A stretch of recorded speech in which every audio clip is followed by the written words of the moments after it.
Assalamualaikum warahmatullahi wabarakatuh. Selamat siang, salam sejahtera untuk kita semua. Terima kasih pimpinan yang saya hormati, rekan-rekan para anggota Komisi 2 yang saya hormati, Pak Kepala BPIB beserta seluruh jajaran yang saya hormati dan saya banggakan. Pertama, saya berpendapat bahwa BPIP ini dibuat atau dibentuk dengan satu asumsi bahwa masyarakat ini harus tahu, mengerti, memahami, dan melaksanakan dasar negara dan falsafah negara Pancasila. Yang mungkin sejak reformasi sudah jarang dibicarakan di masyarakat. Kalau saya baca tugas pokok dan fungsi dari lembaga Bapak ini, BPIP, antara lain merumuskan arah kebijakan pembinaan ideologi Pancasila, pengendalian pembinaan ideologi Pancasila secara menyeluruh dan berkelanjutan, menyusun standarisasi diklat dan menyelenggarakan diklat antara lain. Jadi yang saya ingin tanyakan, apakah BPIP sudah membuat rumusan arah kebijakan pembinaan ideologi tadi? Kalau sudah, ya kami ingin dikirim begitu. Seperti apa? Kemudian standarisasi diklatnya seperti apa? Ya. Karena kan anggota DPR selaku anggota MPR juga tadi disampaikan melaksanakan sosialisasi 4 pilar. Apakah yang 4 pilar ini menurut BPIP sudah cukup baik materinya atau harus ada inovasi yang bisa menarik gitu bagi masyarakat? Ya, karena kalau saya lihat materi 4 pilar itu ya masih samalah dengan produk-produk yang terdahulu. Jadi tugas BPIP ini sangat strategis karena bagaimana menanamkan ideologi dan nilai-nilai Pancasila kepada masyarakat. Saya kira tujuan negara kita ini tidak akan bisa tercapai kalau masyarakatnya tidak mengerti, memahami, apalagi melaksanakan dasar negara dan ideologi Pancasila ini. Jadi kalau perlu anggota DPR misalnya didiklat sajalah supaya ada inovasi. Nah, kemudian Pak Kepala BPIP, saya ingin, mungkin sudah baca Bapak juga, tapi saya ingin mengingatkan di sini. Konon survei oleh komunitas Pancasila Muda, ya, yang respondennya antara usia 18 sampai 25 tahun menyebutkan 19,5% tidak yakin nilai-nilai Pancasila penting atau relevan dengan kehidupan mereka. 19,5%-nya merespon netral, bahkan merasa Pancasila sekedar norma atau tinggal teori tanpa makna. Luar biasa nih.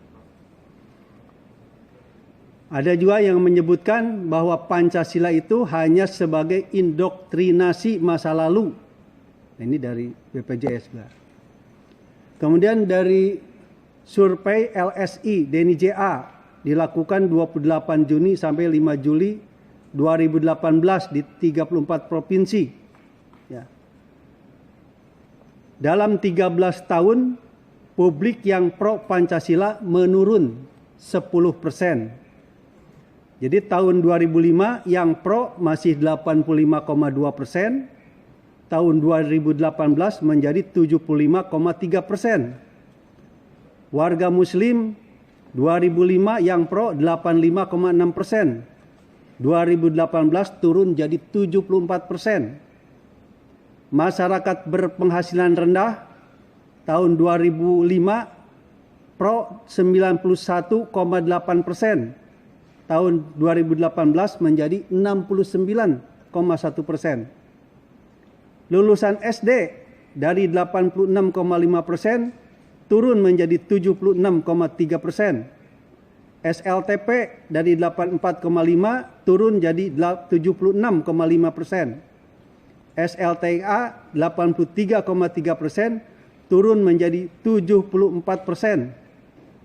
Dan yang sarjana ke atas tahun 2005 82,5% turun menjadi 72,8%. Bahkan survei dari CSIS 10% milenial setuju Pancasila diganti. Nah, ini kan sungguh luar biasa gitu ya, memprihatinkan bagi kita seperti ini ya. Kemudian dari Pak LBP juga dalam tempo.com tahun 2019 itu sudah banyak katanya gerakan yang ingin mengganti Pancasila dengan ideologi lain. Ya. Bahkan dari BPIP tahun 2019 masih PLT mungkin Pak Haryono ya. Ada 19,4% ASN tidak setuju terhadap Pancasila dan 3% TNI tidak setuju. Ya. Bahkan Menhan tahun 2019 mahasiswa 23,4% tidak setuju Pancasila dan setuju jihad. Waduh. 23,3% anak SMA tidak setuju Pancasila, setuju jihad. 18,1% pegawai swasta tidak setuju Pancasila dan setuju jihad. Jadi tantangan Bapak ini luar biasa.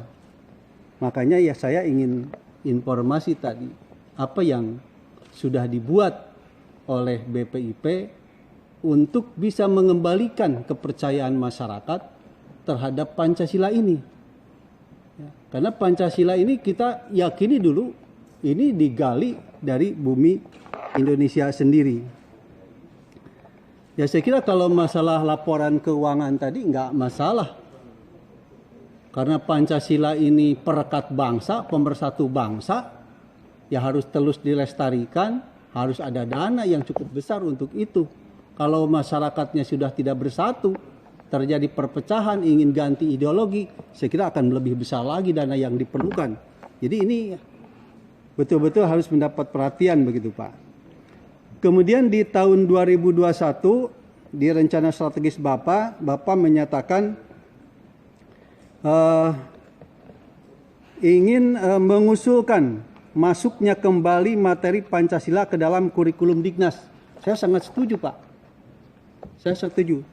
Cuman Bapak sudah menyusun belum materinya gitu ya, materi dari kurikulum itu sendiri yang bisa menarik bagi anak-anak kaum milenial dan generasi Z yang konon ini kan menjadi keuntungan demografi. Tapi kalau melihat mereka terhadap penerimaan Pancasila, saya kira tidak menjadi keuntungan ini kalau tidak segera gitu disosialisasikan supaya dipahami tentang Pancasila ini. Yang terakhir mungkin Pak, dari yang saya sampaikan tadi, apakah BPIP juga sudah melaksanakan survei terhadap masyarakat tentang penerimaan Pancasila sebagai dasar dan ideologi negara ini? Karena kita harus waspadai sekali.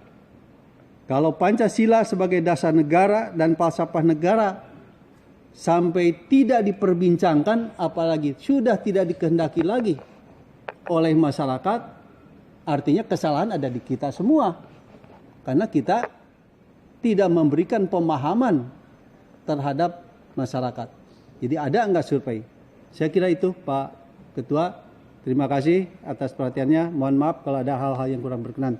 Assalamualaikum warahmatullahi wabarakatuh. Assalamualaikum warahmatullahi